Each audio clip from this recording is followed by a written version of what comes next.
Again, 2020 was a year unlike any other, and today we take a look back at some of the year's top stories. WBBJ 7 Eyewitness News reporter Stephanie Fernandez joins us live in the studio with more on 2020's biggest moments here in West Tennessee. Stephanie. That's right, Terry. There have been some stories that brought a smile to your face, made you laugh, or perhaps even shed a tear in 2020. As we end one year and begin another, here are some of the most viewed and ranked stories this past year. In February of 2020, Hardin County firefighters responded to a call of a landslide along the Tennessee River where two houses on Glendale Road collapsed, and thankfully, no one was hurt. I almost thought I was going to throw up. I mean, it's just devastating. Also in February, Madison County filed a motion to dismiss the lawsuit Sheriff John Mayer filed against them. The county said there was no controversy because even though the sheriff originally asked for a $25 million budget, he eventually agreed to a lower number, something he could have refused to do. In March, the tornadoes battered Benton and Carroll counties, leaving behind a significant amount of damage. These tornadoes left 25 people dead, including a man in Benton County. One man walked us through the terrifying moment after he and his family got into a closet in the middle of their home for shelter during the storm. We're feeling cold air come through the closet door, and knew something was wrong. Part of the house was gone.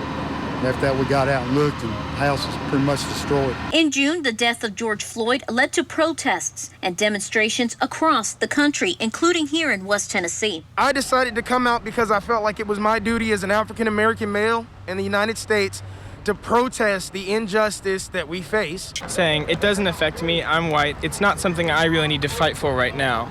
And that has just led us to here where people are dying because we have not been willing to get up and go and do something about it. In September, Jason Autry, one of the men charged in connection with the abduction, rape, and murder of Holly Bobo, appeared in court. Autry pled guilty in Bobo's 9-year-old murder case. With the plea agreement, he'd serve 8 years for each count back to back. However, with time already served, he was released from prison much earlier than the community members expected.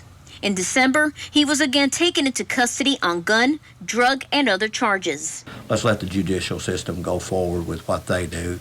The wheels turn a little bit slow, but it does work. So they can rest assured that for a while we're in good shape, and then we'll see where this winds up at. In November, a beloved member of the West Tennessee community, Clark Shaw, died from COVID-19 complications. Shaw was the CEO of Old Country Store and created the Casey Jones Village, a coast-to-coast tourist destination intended to share and create special memories with friends and family. And he wasn't just a great man, but he was a good man, and that people just wanted to be a part of what he was doing. And last but not least, the Jackson Generals announced uncertainty as a team after confirming they were not invited to the newly formed minor league baseball system. Back in 1998, the team started out as the West 10 Diamond Jacks, eventually changed its name to the Jackson Generals in 2011. And those were all of the top stories of 2020. Live in the studio, Stephanie Fernandez, WBBJ 7 Eyewitness News.